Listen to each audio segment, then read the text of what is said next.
Hello friends, today we'll be discussing the role of Verosigot in heart failure, which is a recently developed drug for the management of heart failure.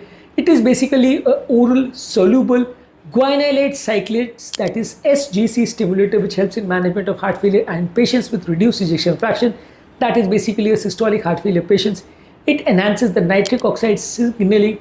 It causes vasodilation, reduces the cardiac workload and improves the ejection fraction. So today we'll be discussing the role of Verosigot in management of heart failure. How exactly is this drug working? Who exactly are the best candidates for this drug? And what are the various indications and contraindications of this drug? Today we'll be discussing. Before we go into the topic, I would request the people who are new to my channel to subscribe to my channel, like the videos, comment on the videos, and to share the videos in social media group if possible. Basically, this is drug reserved for patients having heart failure with reduced pumping function. The normal pumping function of the heart is 60 to 65%. In case of reduced ejection fraction, ideally the pump function should be less than 45%. If at all the patient is having significant hospitalization and the use of intravenous diuretics is required for the patient for the management, then Verosigot should be thought of about.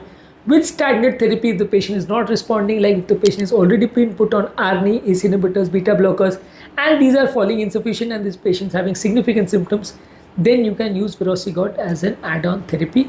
The drug basically acts on soluble guanylate cyclase, that is SGC, which increases the cyclic GNP, overall cardiac blood flow. It enhances or increases the heart pumping or contraction, and it reduces the myocardial fibrosis and remodeling, which will also reduce the chances of heart failure progression.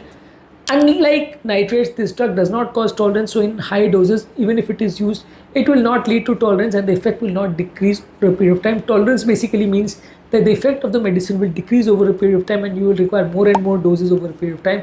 So usually that does not occur with Verosigot. The starting dose of this medicine is 2.5 milligrams once daily, and over a period of 2 weeks it is increased finally to 10 milligrams once daily.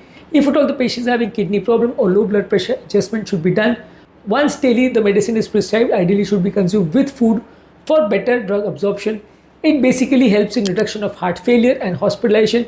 It basically helps in improving the symptoms and the quality of life of the patient. It reduces the overall risk of cardiovascular death, and it is better tolerated as compared to other vasodilators, which had been proved by the Victoria trial, which showed a 10% reduction in heart failure related events. So this drug can be used in systolic heart failure where the patient is not responding to other medicines. The side effect of this medicine is that it causes dizziness, headache, and hypotension or low blood pressure, and it causes reduction of the blood, that is hemoglobin levels.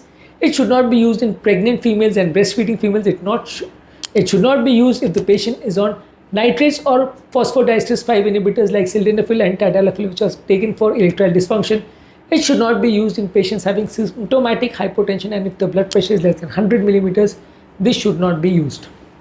In comparison to the other drugs like ARNI and SGLT2 inhibitors, it causes some BP reduction, although ARNI will cause more BP reduction and SGLT2 will cause less BP reduction.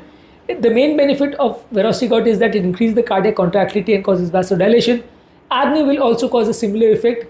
Dapagliflozin or SGLT2 inhibitors will cause reduced heart failure, hospitalization, and improve the pump function. It can be used as an add-on therapy to other therapies usually, and it has a separate mechanism of action. So if at all it is used with other medicine, it will provide some additional benefit in comparison to the other medicine. Verosigot is basically an effective add-on therapy which is found useful in patients with worsening heart failure with reduced ejection fraction. It acts by stimulating the SGC, which improves the blood flow and reduces the heart failure progression. It is a well-tolerated medicine, but the BP might fall, which might be a problem. It is not usually used as the first-line therapy. It is usually used as an add-on therapy when other medicines for heart failure usually are not showing a good or standard effect. In this topic, we have discussed what is the role and advantage, disadvantage, and contraindications of the new drug Verosigot in the management of heart failure. In other videos, we have discussed about other medicines in heart failure as well. Please check out on those videos as well. Before I end the topic, I would request the people who are new to my channel to subscribe to my channel, like the videos, comment on the videos, and to share the videos in social media groups if possible.